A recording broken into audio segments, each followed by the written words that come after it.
የሰላሜ ሰው ያልኩት እንጀራዬን የበላ የሰላሜ ሰው ያልኩት ወስዶ ከእጄ የበላ ወዳጄ ይሁዳ የታል ቀረብኝ ወደ ኋላ ወዳጄ ይሁዳ የታል ቀረብኝ ወደ ኋላ 30 ዲናር ወስዶ ይሳምም ከሰኝ አፈር ሲሆን እያለ አፈር የሚያስበላኝ እርሱን ሰው ይቅር በለው እርሱ ሰው ማልልኝ ይቅር ማለት ሳውቅ ነው ይቅር የምትለኝ የሰላሜ ሰው ያልኩት እንጀራዬን የበላ የሰላሜ ሰው ያልኩት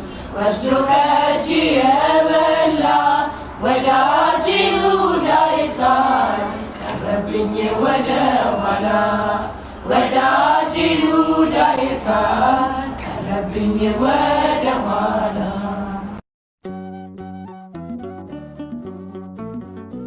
በስመ አብ ወወልድ ወመንፈስ ቅዱስ አሐዱ አምላክ አሜን። በዚያ ዘመን ስለ ሕዝቦች የሚቆመው ታላቁ አለቃ ሚካኤል ይነሳል። ሕዝብም ከሆነ ጀምሮ እስከዚያ ዘመን ድረስ እንደርሱ ያልሆነ የመከራ ዘመን ይሆናል። በዚያም ዘመን በመጽሐፉ ተጽፎ የተገኘው ሕዝብ ሁሉ እያንዳንዱ ይድናል። ትንቢተ ዳንኤል 12 ቁጥር 1።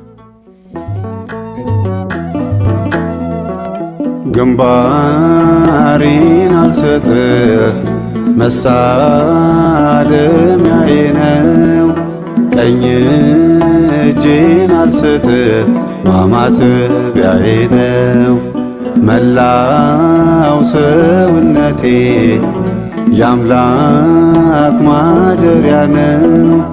ጠላቴ በኢየሱስ እቃወምሃለው፣ በትምህርተ መስቀል እገሥጽሃለው።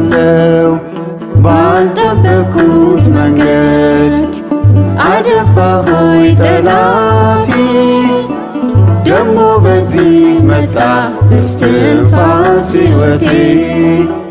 ለእኔስ አንድ ያለኝ አማኑኤል አባቴ፣ የሥላሴ ልጅ ነኝ ገለል በል ከፊቴ።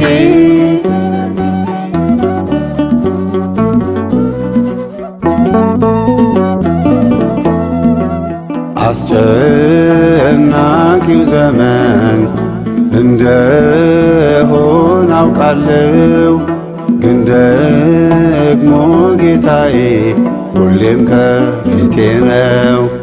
ሊፈጸም ግድ ነው ጌታ ያለው ሁሉ፣ የትንቢት ጊዜ ነው እንዲፈጸም ቃሉ።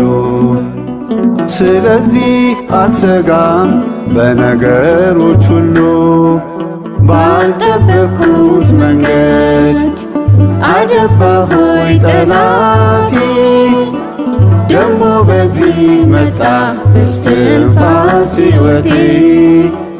ለእኔስ አንድ ያለኝ አማኑኤል አባቴ፣ የሥላሴ ልጅ ነኝ ገለል በል ከፊቴ።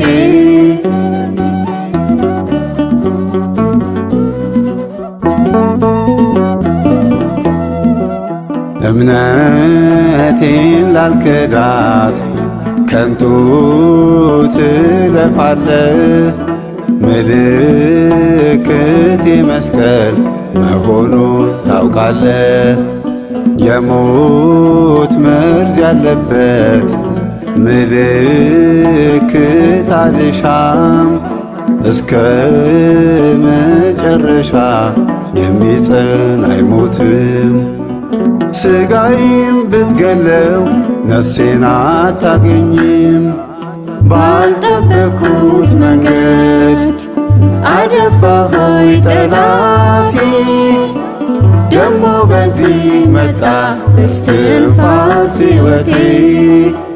ለኔስ አንድ ያለኝ አማኑኤል አባቴ የሥላሴ ልጅ ነኝ ገለል በል ከፊቴ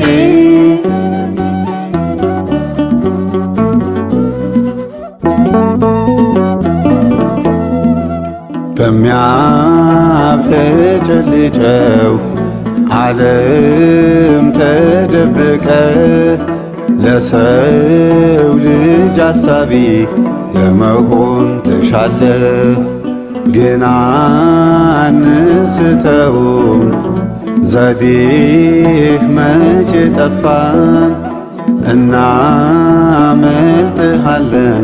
ወንጌል ያነበብን ቀኒቱም ታጥራለች በአምላከ ቅዱሳን ባልጠበቅኩት መንገድ አደባ ሆይ ጠላቴ ደሞ በዚህ መጣ እስትንፋስ ሕይወቴ ለኔስ አንድ ያለኝ አማኑኤል አባቴ የሥላሴ ልጅ ነኝ ገለል በል ከፊቴ